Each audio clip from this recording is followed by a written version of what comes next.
الحمد لله رب العالمين والصلاة والسلام على رسول الكريم وعلى آله وصحبه ومن استنى بسنة إلى يوم الدين. All praise is due to Allah, and may Allah's peace and blessings be on His last Prophet Muhammad sallallahu alayhi wasallam, and on all those who follow the path of righteousness until the last day. The topic of this evening's presentation is that of the rationale behind Islamic law. And this topic is a direct product of the question which is often raised concerning Islam and the laws of Islam, that there are too many laws. People ask, why are there so many laws? It makes Islam too difficult. Some people may be interested in some aspects of Islam, but when they're informed that there are these laws which govern life, etc., they become reluctant, feeling that there are too many laws in Islam. Why are there so many? Where is the freedom for human beings to choose for themselves, etc.? So, in order to be able to answer such a question effectively, it is very important for us to understand the rationale behind Islamic laws, the whys. Now, one basic principle that we need to understand with regards to Islamic law and with regards to laws in general is that the laws provide a system and an organization for the religious life of the Muslim. People coming out of, say, Christian tradition or other traditions of religions that are very loose find some difficulty in accepting the idea of laws governing all aspects of human life. However, if they were to reflect on day-to-day life, when a person wants to set up a business, for it to run effectively, he has to set up a series of laws. He must have laws governing that business from the time it is open till the time it is closed. Times to be there, how much money is to be paid, how much, profits, what they should be. He sets a whole series of conditions and principles, etc., to govern his business. If it is not properly planned, then the likelihood is that he will fail. As they say, if you fail to plan, you plan to fail. So the planning involves setting principles and laws which are going to govern that business that you're setting up. We recognize the importance of it in our daily lives. Everything that functions effectively in society functions effectively when the laws governing it are followed. Now, why should we separate our spiritual life from our material life? If we can recognize the importance of laws in our material life, our physical life, surely, logically, reasonably, we can see that there must also be laws for our governing and guiding our spiritual life. Because if we are left to run a business without laws, what we have in that business is chaos. And if we are left to run our spiritual lives without laws, then what we will also have is chaos. We will not worship Allah consistently, as we will not in business succeed consistently. So, we can say basically that the laws, the Islamic system of laws, are designed to organize the spiritual and material life of the human being, because in the Islamic system there is no separation between the material and the spiritual. So it is there to organize all facets of his life, to organize it in such a way that the human being fulfills the commandments of God in all aspects of their lives. That is every single thing that you may do in a day, whether it be in your home, in the society, out in your car or in the bus or the train, or on your job, in the restaurant. Whatever you do, there are laws from God governing them. There are things which are pleasing to God that He wishes for us to do, and there are things which are displeasing to God which He does not wish for us to do. So the Islamic system helps us to fulfill the wish of God in our 24-hour-a-day lives. Now, with the laws which prohibit us from doing things, what we find is that these laws are fundamentally there to protect the human being. Allah has not set these laws arbitrarily. That is, He just felt like making a law for you, making life difficult, etc., so He made this law. No. Allah, the Most Wise, who understands the workings of man, his society, his needs, his destiny, He has ordained for us laws which will protect us from harm, whether to our physical beings or to our spiritual being. This is the goal behind the various prohibitions in Islamic law. And the laws of Islam are generally divided into two main categories. Into those which are referred to as ibadat, acts of worship which are related to the link or the relationship between man and God. And these may be of a purely religious nature, as in the case of salah, prayer, the 5 times daily prayer, and fasting, sawm. Or they may be socio-economic, as in the case of zakah, where money is distributed in Muslim community, or hajj, where we spend of our monies, as well as we're involved in purely religious acts. And the second grouping is usually referred to as mu'amalat, and those cover the dealings between men, between human beings.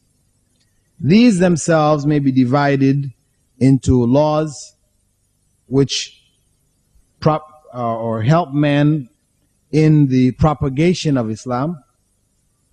And these laws are included under the general heading of jihad, fighting in the way of Allah, defending the faith. Then we have family laws, second grouping, marriage, divorce, etc. We have trade laws, which have to do with our business, what is allowable to be sold, what is not. And we have criminal laws, which govern the needs of the society in terms of crimes. What category do we put them in, and how do we treat those who commit these crimes? What is important for us to note with regards to all of these laws is that the basis for the legislation of Islamic law is to reform the human condition, to improve human state. And that the Islamic law, for the most part, is constructive and not destructive. When Islam arose in Arabia, it did not cancel out everything that the Arabs were doing, wipe out everything and bring in a new set of laws altogether. No. There were some laws which were absorbed within the body of Islamic law. It doesn't mean that Islam has taken laws from other than the divine sources. It's not what it means at all. The reason why the Islamic laws have included some of the customs of the people of that time is because when we look at the customs of people, they may be in the category of practices which were inherited from the messages of the earlier prophets. For example, in most societies you will find laws against murder. The fact that Islam comes into an area and prohibits murder, it doesn't mean that it has taken that law from a source which is not divine. No, because those laws which prohibit murder, these are from the earlier revelations which came to the prophets that were sent to these areas. So what is correct, Islam confirms. It doesn't have to wipe out everything. It confirms what is correct. Similarly, things which are a result of human intellectual effort, human reason, in our society, we will come up with certain laws, for example, like the traffic laws, for the purpose of avoiding accidents, organization. Islam, if Islam, for example, established itself in the country here, it would not do away with all traffic signs and say, well, no, traffic signs belong to, a Buddhist or Kafir disbelieving society. We have to come up with something new. No. Traffic signs are valid. They're useful, beneficial to human society. So Islam would confirm this. So whatever is a product of human reason, because Islam appeals to the human intellect. It is reasonable because it is from God, and human reason is from God. So it makes sense that revelation, what has been revealed by God, will appeal to and will confirm what human sound intellectual reasoning has produced. The third main category is that of human need. There are some things which every society needs. And these things, if they did not exist in a society which Islam came, it would institute them. If they already existed, again, Islam would merely confirm them. However, I should say that the vast majority of the laws which were confirmed in the society of Arabia when Islam arose there were modified in one way or another. They were not confirmed exactly as is. There were modifications which took place, either because the laws which had come down from earlier generations from the prophets had become distorted in how they were implemented. For example, like the Hajj. The practice of Hajj went back all the way to Prophet Abraham, alayhi salam. So when Islam arose in Mecca, the people were practicing Hajj. They made Hajj. But how did they make Hajj? They were making tawaf around the Kaaba naked. So Islam came. There's certain things. This is just not acceptable. So Islam prohibited the tawaf around the Kaaba. It confirmed. But naked, no. People had to be clothed. So like this, you'll find that, for example, marriage practices. People had different systems of marriage. Islam came and recognized this is a need, human society, for it to be organized properly. There should be marriage practices there, a system of marriage. So Islam came, it looked at the various systems that were there, it canceled most of them, and it confirmed one or two of them, modifying here or there. So this was how Islam approached the existing laws, and does approach in any given circumstance the existing laws in any society. The fundamental goal of Islam or Islamic law is to remove difficulty from human beings. Though people tend to think of Islam as being a set of burdens. We're burdened now with prayer 5 times a day. Before you had the choice, if you're a Christian, you could just pray on Sunday if you felt like it, you know. Whereas now it's 5 times a day. So there appears to be a burden here. How can we say Islam makes things easy? And this is not a philosophy here, because Allah has said in the Quran, in Surah Al-Baqarah, verse 185, يُرِيدُ اللَّهُ بِكُمُ الْيُسْرِ وَلَا يُرِيدُ بِكُمُ الْعُسْرِ. This is clear. Allah wishes for you ease. He doesn't wish for you difficulty. So this is not something I'm bringing you philosophically. This is something right out of the Quran itself. We also have in Surah Al-Hajj, this is Surah 22, verse 78, Allah says, وَمَا جَعَلَ عَلَيْكُمْ فِي الدِّينِ مِنْ حَرَجٍ, that Allah has not made for you in the religion any difficulty. This is the principle. There is no difficulty there. However, with a distorted understanding, what may in fact be good and make your life easy may appear to you to be difficult, if you have a distorted understanding of what prayer is. For example, if you think that prayer is merely the ritual of going through these physical movements that is done, we learn the standing, the ruku', the sujood, making wudu beforehand, and these things. If one thinks of prayer merely in these terms, that these physical actions you have to do, and you have to stop your day and do this, and you have to remember, and there are times, and so on, so, then this may seem to be a burden, an obligation, which if we didn't have it, our life would be easier. However, if we consider that the goal of a human being is righteousness, that we live a life pleasing to God.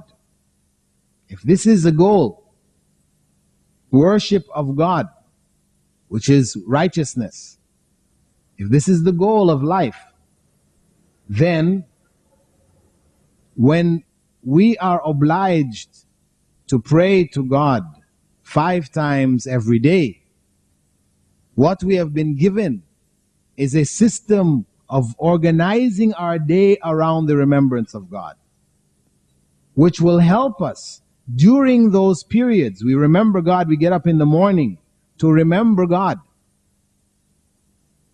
As a person who is not conscious, you get up in the morning so you can prepare yourself to go out to work, to deal with your material needs, because the work is to provide you with money so you can get a nice home and, buy a nice car and, live comfortably, your television, your video, and, this is what getting up in the morning is about. But if you are a believer in God, if you believe that you have to return back to God, and that righteousness is the key to returning to God pleasurably to attain paradise, then you will be able to grasp that remembrance of God is key. Because when we remember God, we are righteous. When we forget God, we become evil. That's a very simple formula, not very complicated for us. Good and evil, very simple. We can understand how it happens. When you remember God, when you're conscious of God, then you're good. When you forget God, when you put God out of your mind, then you become evil. That's very straightforward. So, for the believer, because his goal is righteousness, remembrance of God helps him to practice righteousness. Then when he gets up in the morning, he gets up to remember God, first and foremost.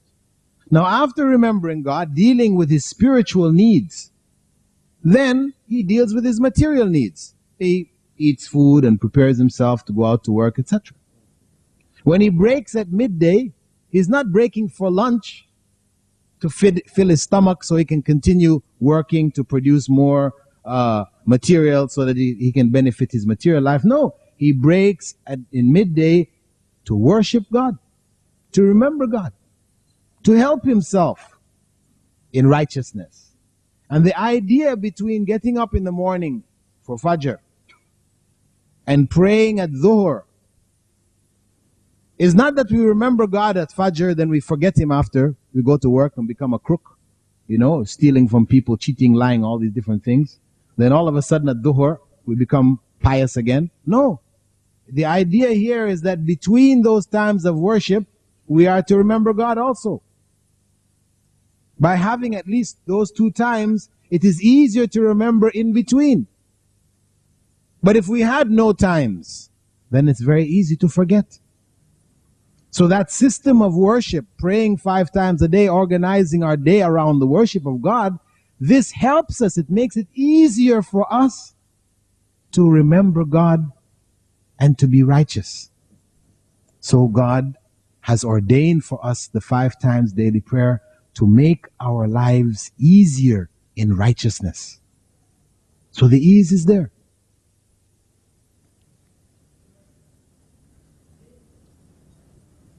Furthermore, what we find is that even with this ease which Allah has given us in terms of organizing our day around the worship, He has given us along with it certain concessions.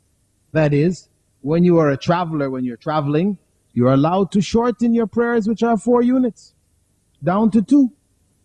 And also to pray those, that Dhuhr and Asr, you can pray them together. And Maghrib and Isha, you can pray together. These are further concessions which Allah has provided to make life easier for us. Make our spiritual life easier for us. Make the path to righteousness and to paradise easier for us. So, fundamentally, the goal of Islamic law is to make the path of righteousness easier for man. And we also see in the various religious obligations that when you add up the total number of things which are prohibited, you find that in fact there are extremely few in comparison to those that we're allowed to do. The things that we are prohibited from doing, you'll find Allah names them by name. Like the foods that we can't eat. You read in the surah which describes the animals which die in certain ways, you can't eat them. The one which is beaten on the head, or its neck has been strangled, or it's been gored, or it's fallen off a cliff, or whatever. These animals are prohibited to us, specified. But then after that, Allah leaves it wide open. All of the other categories are left wide open for us. So the things that are halal and allowable to us are many. And the things which are prohibited us are few. And as I said again, all of the prohibitions are there for the protection of man. To protect him from harm, either on a spiritual level or on a physical level. For example, on a spiritual level, in terms of both I'm not just talking about the prohibitions now, but also in terms of the things which have been made compulsory for us. I mentioned the case of Salah. This helps us to remember God. We also have Zakah. Zakah helps us to be generous. We have fasting, which helps us to be sympathetic to those who don't have. It also helps to train us to control our desires. So we see these are all control of desires, sympathy, to have sympathy for others, generosity. All of these are the higher spiritual qualities. These things have been commanded for us to help us to develop these. On the same time, there are certain things which have been prohibited for us, which will help to protect our spiritual beings. For example, the idea of bowing, standing, or prostrating for other people. In Islam, it is prohibited for us to stand in honor.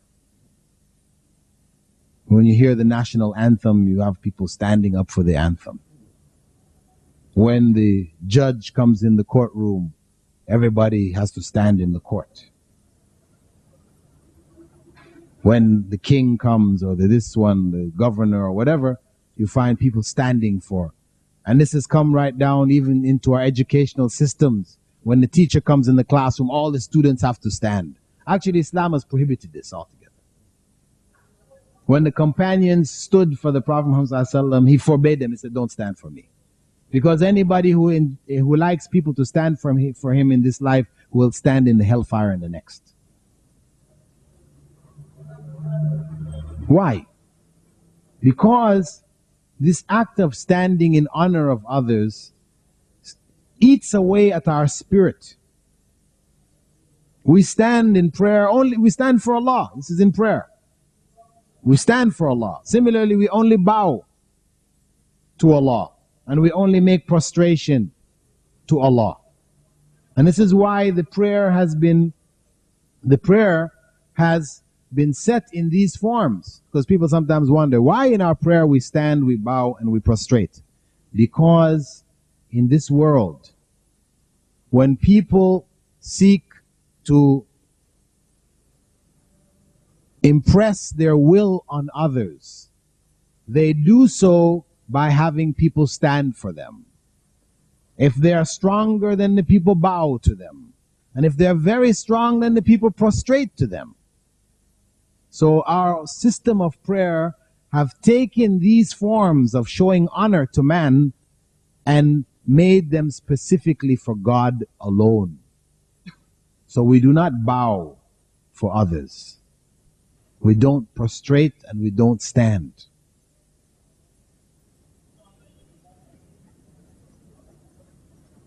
On a physical level, we see things like Islam prescribing that we eat with the right hand. Some people might say, oh, well, that doesn't matter. Why do we have to eat with the right hand? Well, Islam has set up a system. You eat with the right hand and you clean yourself when you go to the bathroom with your left hand. So there's a system there. It's only in modern times when people discovered the microscope that they were able to find out that diseases are spread by germs, etc. And so it did make sense that you don't use the same hand that you clean with to eat with. You see, it made sense. Well, of course, somebody will say, well, today we're using knives and forks, no need for this, so and so. However, knives and forks we may use now, but you may find yourself in circumstances where you may not have knives and forks to eat with. And you may have to go back to your natural knife and fork, your hand. So that system stands because it is for all times.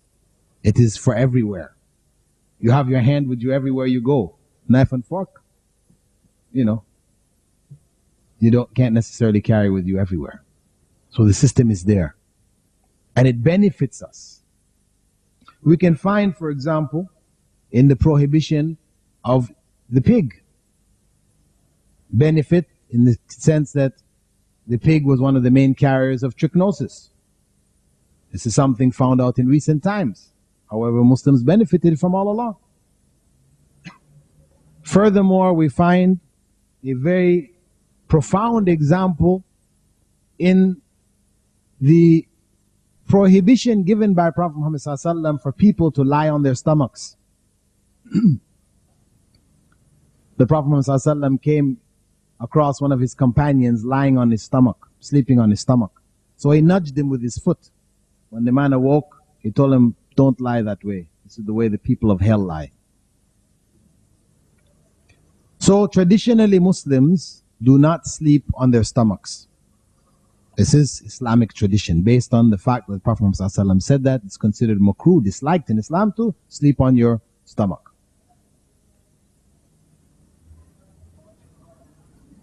What has happened is that in recent times, after extensive studies by Western medical practitioners, and this is information I'm giving you from a number of articles which I've read, particularly in Time magazine, which went into details about the back problems that people face, curvature of the spine, slip discs, etc. I read a particular article. At the end of it, they had a series of doctors' recommendations after describing the various problems that people face and the various operations that they developed to cure these problems. Number one on the list was do not sleep on your stomach. Now, I had been asked prior to the time that I read this article, why is Islam not allow us to sleep on the stomach? I really didn't have an answer. I knew Prophet Muhammad ﷺ said don't, because this is the way people of the hellfire lie. I said, okay, fine. I don't do it. There must be some harm in there too. Because Islam is not calling us to give up things which are in fact beneficial to us. Nor is it calling us to do things which are harmful to us. It's just the opposite. What it calls us to do is beneficial to us, and what it prohibits us from doing is harmful to us, fundamentally. So I just accepted it, as the rest of the Muslim world accepted it. However, this article, for me, was like a revelation. Because when I read it, it just really brought home to me, the beauty of Islam, and the fact that Islam is the religion of God. It is revelation from God. Because here medical science was pointing out the same thing. Don't sleep on your stomach. But they went on to explain why. So alhamdulillah, I found even some added information that, it's useful for clarity for people to see the wisdom that exists in Islam, because Prophet Muhammad ﷺ 1400 years ago, did not give us these kind of details. These details have become revealed to us in these times. They explained, the medical doctors explained, that when a person sleeps on his stomach, the spinal cord, spine, which is the heaviest bony structure in his body, when he sleeps on his stomach, there is no support for it. All in front of it are soft organs, your intestines, your stomach, your heart, lungs, everything. These are all soft, spongy organs. So the spine sags downwards. Sags downwards because there's nothing to support it. You see? So after sleeping like that, this becomes your habit. In later life, you end up with you see people walking around with their backs curved like this. They said this is a result of this.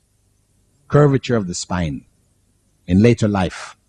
Many of the other back problems, slip discs and crushed discs, are traced back to this. They said the best way to sleep is either on your back or on your side with your knees bent. And when we go back to the Sunnah, we find that the way that the Prophet Muhammad ﷺ slept was on his right side with his knees bent. That's his way. So I said, alhamdulillah. But not only did that, I find that out, and I found that out, a number of years back, actually. It was maybe about 8 or 9 years ago that I read this article. But a couple of years ago, 2 years ago, in England, medical doctors were doing research on what is called SDS, sudden death syndrome. They call it cot death. For little children, 1 year old, 2 years old, they're put in their beds by the mothers. The mother comes back, finds them dead. No cause. They can't find any reason why they're dying, but you have kids dying all around the world. So they're trying to find out what is the reason for these kids dying. So what they did was they tried to analyze, get information back from the mothers, about the child, his background, the way he was sleeping, his breathing habits, all these different type of things. And then they put it all down in computer, and then they're trying to see what are the common factors to all of them, which may be one of the leading factors. Guess what? Number one on the list of common factors, which they said afterwards, do not do, is sleeping on the stomach. So these doctors said, do not put your children to sleep on their stomachs. Because the children which are dying from cot death, this is a common factor. How it is related, they're not certain. But somehow, these children are dying who sleep on the stomachs, put to sleep on the stomachs. Recently, they said that it may have to do with a genetic defect, wherein people in breathing, some people having this genetic defect, whilst in sleep, they will stop breathing for instants, and then they'll start breathing again. That when the child is put on the chest here, You see, when the breathing stops, it is more difficult for it to start breathing again. This is what they have proposed. Some have proposed that this may be the factor involved. In any case, this is revelation.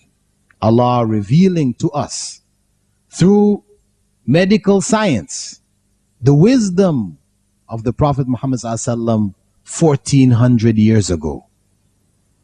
And when we look at this, and we look at the rest of Islam in the same light. We have, for example, the example where the Prophet Muhammad ﷺ said, if a fly falls in one of your drinks, you have a drink and a fly falls in it, right? Dunk him in, then throw him out and drink. Because under one wing is disease, and under the other wing is its cure. Now, doctors, scientists today, they say, no. The fly, all we know about the fly is that it's got disease and this is dangerous. No, don't. If the fly falls in your drink, throw away your drink. But the thing is that if you went back 50 years or 100 years and you told people that there is in poison, snake poison, a cure or an aid, a medicine for people who have heart problems, they will say to you, you are mad. When a person is bitten by a snake, that poison stops his heart and he dies. But today, snake poison is collected in India and in other countries and sold to the West, which extract from the snake poison substances which they use for treating heart disease. So for us, because medical science right at this instant cannot find the cure that is in the fly, right? And I know I just recently read about how medical science is now accepting the Chinese cure using the ant, right? Ground ants, that is good for rheumatism. They have found that there's a connection. There really is a chemical connection and medical connection, which before they used to scoff at. The Chinese they had this remedy of grinding up ants and using it for curing rheumatism. The West used to scoff at this stuff. Now they're accepting it. So what they may scoff at today, because of their limited knowledge, we shouldn't fall into that trap. And I mention this to you for one reason, particularly because there is a book called Islam, or the Bible, Quran and Science, by Dr. Maurice Bucaille. For the most part, the book is excellent. It's comparison between Quran and the Bible, from science background, showing you systematically that the Quranic view of the world is 100% agreeing with science. Whereas the Bible, you have so many ideas in the Old Testament which contradict what is known to be scientific fact. Not fiction or theory, but fact. Very beautiful book. And this man's research led him to accept Islam. He's a French medical doctor who learned Arabic, studied the Quran, and made this comparison and accepted Islam. However, in the latter part of his book, he started to talk about hadith, statements of the Prophet Muhammad ﷺ. And this hadith about the fly, it threw him for a loop. You see, because being a medical doctor, all he knows about the fly is that it causes disease. So I said, well, we can't trust hadith because this fly causes disease and the Prophet said that there was a, cure in it. You see, but he did not follow the same principles that he actually set in the beginning of his book. He got off the track in medical science and he started now to attack hadith as not being reliable merely because science is not able to identify the cure that lies in the fly. Well, this is a mistake on his part. So I'm just mentioning that to you to be aware that this was a mistake on his part in the latter part of the book. So we said that the prohibitions and the commands of the Quran and the Sunnah of Islam, they are fundamentally there to make the spiritual goals of the human being more easily attainable.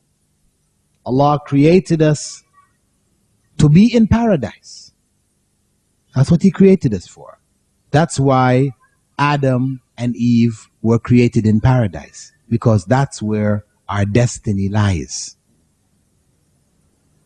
However, we have been given a free will to either work through this life in righteousness to attain paradise in the next, or not to reject righteousness, choose evil, and earn for ourselves hell in the next. That's the reality. Islam, the system of worshiping God, is there to make that path to paradise easier for us. Whatever has been prohibited or commanded in Islam is primarily to protect man spiritually or to protect him physically. Protecting him either as an individual or protecting the community as a whole. The needs of the individual are recognized as long as it doesn't present a problem for the community as a whole. This is why when a person says to you, why does Islam prohibit alcohol? For me, I only drink a little bit. I never get drunk. Maybe I only take it in communion, or on Sundays. I control my drink. So why should it become prohibited for me? Well, the law of Islam does recognize that there are some people, a few people, who are able to drink moderately and never get drunk. And so alcohol for them is not harmful. However, at the same time, it recognizes that the majority of people, when they are given alcohol, they cannot stop at moderation. And they end up getting drunk. And when they get drunk, then they commit heinous crimes. They massacre each other, with their cars and their accidents, etc., etc. So since the greater harm of alcohol is so obvious, produces such havoc in society, Islam has banned it totally, even for the individual who drinks moderately. Because the law cannot come stating, for those people who drink moderately, you may drink. But for those who do not, you may not. No. The law can't come like that. Because everybody is going to say, I can drink moderately. It's pleasurable. So who is going to give it up? So the law has to come taking into account the need of the society as a whole to protect it. It will prohibit this from the individual, though that individual may take pleasure in it.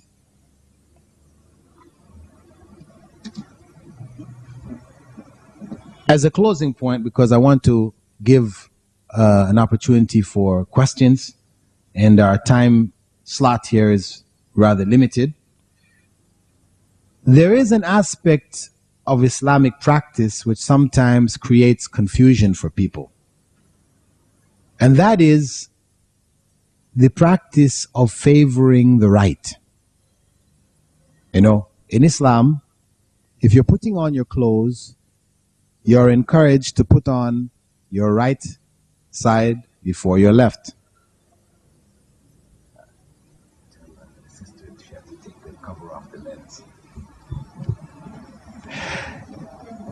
If you're putting on your clothes, you have to put on your right side before your left.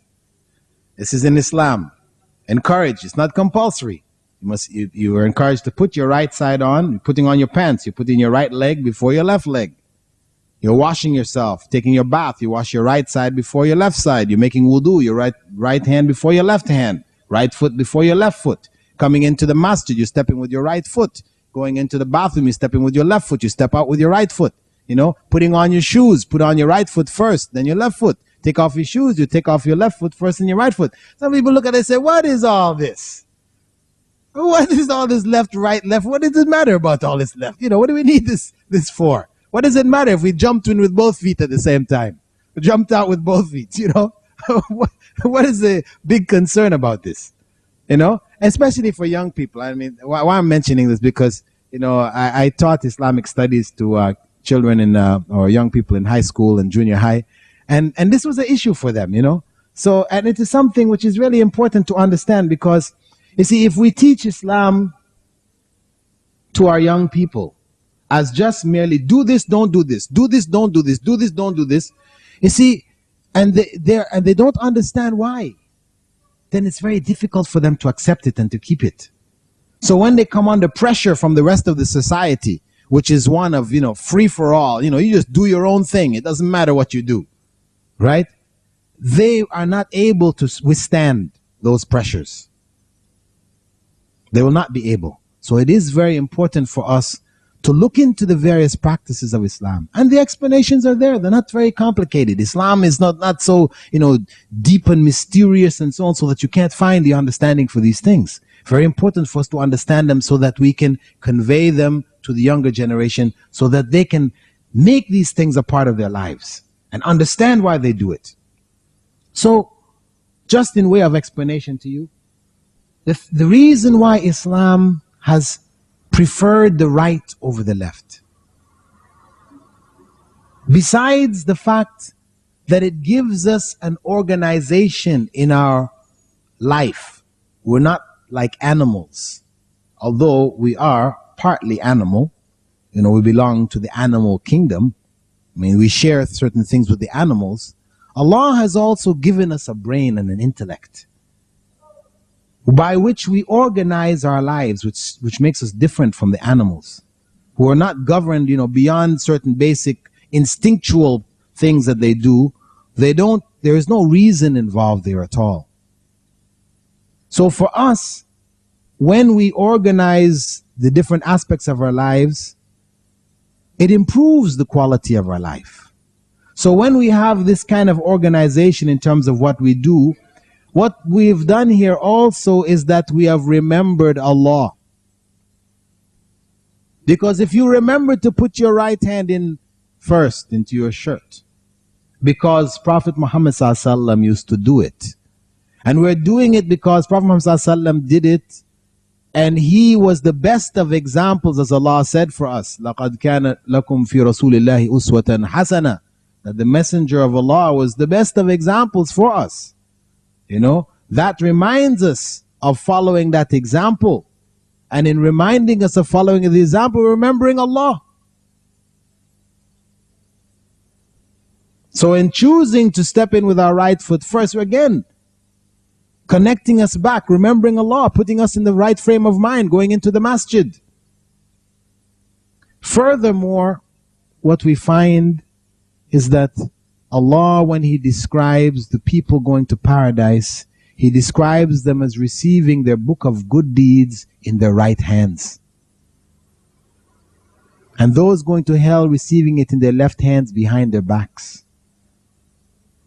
So in remembering that, also remembering the favoring of the right, it is also reminding us of the Day of Judgment. We want to be amongst those who receive our book of good deeds in the right hand, of righteousness, choosing the right over the wrong. So there is in these practices help for us on that path to paradise. And this is the way we should approach all of our Islamic practices. To understand them, to understand the wisdom behind them, understand the help that is in them for us in living righteous lives, lives which are pleasing to God and which are beneficial to ourselves in both this life and the next. And as I said, with that, I would like to stop after this short recap of the presentation to allow you a chance to ask some further questions on the topic, which is the rationale behind Islamic laws, the whys, and the wherefores.